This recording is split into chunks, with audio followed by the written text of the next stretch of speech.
So now it's 2.6, which is called implicit differentiation. And we'll typically use this in, I guess in multivariable calculus. Well, not necessarily that. But right now we use it because it's hard to isolate a variable sometimes. Like usually we're given the function such as f of x equals square root x squared plus 1, or y equals x sine x. And it's easy to differentiate both sides. You just do the derivative operator of both sides, right? And since y is equal to x sine x, we can differentiate this. I could do it out. Yeah, actually, let's just do it. Sine x plus cosine plus x cosine x, whatever. So yeah, that's the derivative. So it's easy when we can just take the derivative like that because we just have one variable. But what happens when we get to more complex functions? And the example they use is the volume of Descartes. And I'm not too sure why they named stuff after Descartes because he was a philosopher, but he is in a lot of math stuff, so I don't know. But like for example, everyone knows conic sections, and we know x squared plus y squared equals 25. We know that 25 is just the radius squared, but that doesn't really matter in this case. So how can we solve for y? Well, you might think, okay, well, how would we do this? I'm not too sure. We have a y squared term, and this is not really a function because y squared can have a negative and positive answer for every single number that exists. Every single positive number that exists. So your first option will be, okay, well, let's move this x squared to the other side, and let's square root it. And again, it's plus or minus because a negative variable squared is the same as that positive variable squared, or that positive integer squared, or that positive number squared. Not really integer. Well, integers are numbers, so yeah. So this is what you'll get. And now you can say, oh wow, now we have y by itself, so we can differentiate this entire function with respect to y. But something more difficult happens when we can't isolate the variable, and that's when we get to the volume of Descartes. And it's x cubed plus y cubed equals 6xy. I'm not too sure. Yeah, I have no idea. I don't know why they made the shape, but they make a lot of weird shapes. Like they even make forgot what it was called. Um, they make limacon curves. That was pre-calc. But I'm not too sure why they do so. But maybe it's just an interesting shape. So how would you do this? Okay, well your first instinct is, okay, let's move the y to the other side. So we'll probably get like y cubed is equal to, or actually y cubed minus 6xy equals negative x cubed, because all we did was move the x cubed this way and then the xy this way, or 6xy that way. Let's factor out a y squared minus 6x equals x cubed. We have a problem. We can't isolate y alone. That's interesting. What would we do here? And this is where implicit differentiation really comes into play, because for that circle instance, you can isolate the y and then take the derivative with respect to y. But now you can't, and that's just simply because it's too hard. I mean, you can if you break the curve down. So what they do in the book is, this is what the volume of Descartes looks like. Looks like a little ribbon. But they tell you that you can break it down into actual functions. So remember, it has to pass the vertical line test for it to be a function.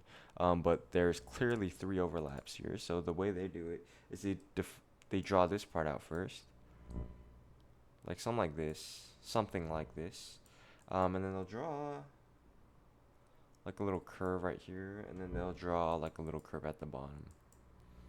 And if you put these all together, it looks like the volume of Descartes. And then they'll differentiate each function with respect to that. But now here's where implicit differentiation comes into play, because we don't want to do all that. That's too much work. And this is dealing with rates of change. And here's the logic behind it. So let's take any algebraic expression, so like x equals to 4. Anything you do to one side, you'll always do to the other, and everything will be preserved. Now, there's a little bit tricky stuff with squaring negatives and whatnot, but the logic typically holds for algebraic operations. So what if you can do that same thing with derivatives? So let's take the derivative of this entire top part with respect to x. And all that means is that where x is the variable here. Well, we could do it to both sides and they'll be the same exact thing. Why? Because, again, you could treat it like an algebraic operation. In fact, like a lot of things are treated in like algebraic operations here. Like, you can even like say that the chain rule, you can cross out the du's. But well, that's a different topic. So with respect to x, remember, derivative is the sum of derivatives. Yes, so x cubed, you can just say that's 3x squared.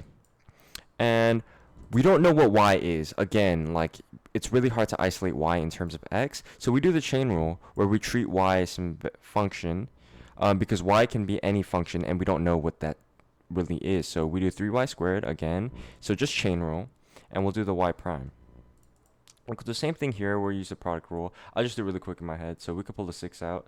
So x, derivative of x is 1, so it'll just be y plus the derivative of y, which will just be y prime x. So derivative of that side. And guess what? Now we pulled something out, and we pulled the derivative of y. We don't even know what y is, but we somehow managed to pull the derivative of y. So now we can use some algebraic manipulation here. And we can move the y prime x to the other side and move the 3x squared term to the other side. And we can factor out a y prime here, giving us 3y squared minus x is equal to y minus 3x squared. Divide this on both sides to get y is equal to y minus 3x squared. 3y squared minus x. And the beauty of this is that you can plug in any coordinate on this original function here, and you will get the derivative of that point. It's so beautiful. Whoever figured that out was absolute genius. And hold on. It's 2y prime. Oh, sorry. I thought I did it wrong because I'm looking at my notes and I have a different derivative at the end here. But let me come here. And yep, we did it flawlessly. So that was the logic there. You just differentiate both sides with respect to x. But again, y is in terms of x, but we don't know what y is. So we just chain rule. And y is some arbitrary number that we can get in terms of y. Again, it's pretty easy. Pretty simple. That's all implicit differentiation is. We don't know what y is, and we don't really know what the derivative of y is, but we can get the derivative of y with respect to both variables without having to simplify algebraically. And that's because sometimes it's really impossible to simplify algebraically. So let's go over another example, and we'll go over something a little bit more simple. Yeah, let me think, because I'm not too sure. Alright, so we have sine x plus y. And I really hate sine things. I mean, I guess you could break this down with sine identities, but equals y squared cosine x.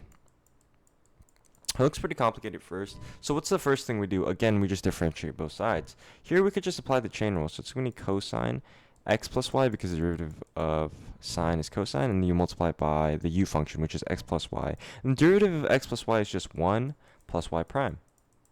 Simple here. Here we have to use the product rule, and I'll just do it real quick.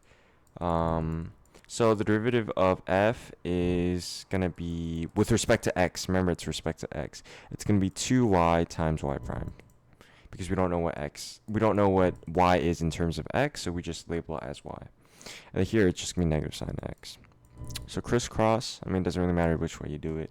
So it's gonna be 2y y prime cosine x minus y squared sine x. And you do some algebraic manipulation here, and here this is a product, so that's not the product of the input, that's a product of the output. So what we'll do is we'll just move it over to do 2y y prime cosine x, I guess minus, or actually no, that's a product there, so it'll be divided by 1 plus y prime, actually minus y squared, let's not take shortcuts here, is equal to cosine x plus y. And remember, how would we do this actually? Oh no, wait, hold on. Y prime. Oh, you would distribute, that's what it is. So you just distribute here, so it's cosine x plus y prime cosine x plus y is equal to this entire right side, which I'm not going to do. I'm just going to subtract the y, or the 2y prime term, so we can just factor it out, is equal to cosine x plus y. Actually, let's just take a shortcut here, which I said I wasn't going to do. Well, it's not a shortcut. I just did it in my head. So plus cosine x plus y. The logic there was I just subtracted this over, and since both terms are negative, I just factored out -1. You can factor out a y prime here, and then you can divide the rest by the factored term. So it would be cosine x plus y minus 2y cosine x, and that is your first derivative there implicitly. You could take second derivatives and third derivatives, but the logic behind implicit differentiation is you could treat it like an algebraic function. So yeah, that's all about implicit differentiation. I mean, there is further stuff, like the second derivative, but it's the same exact thing. You just take the derivative of both sides.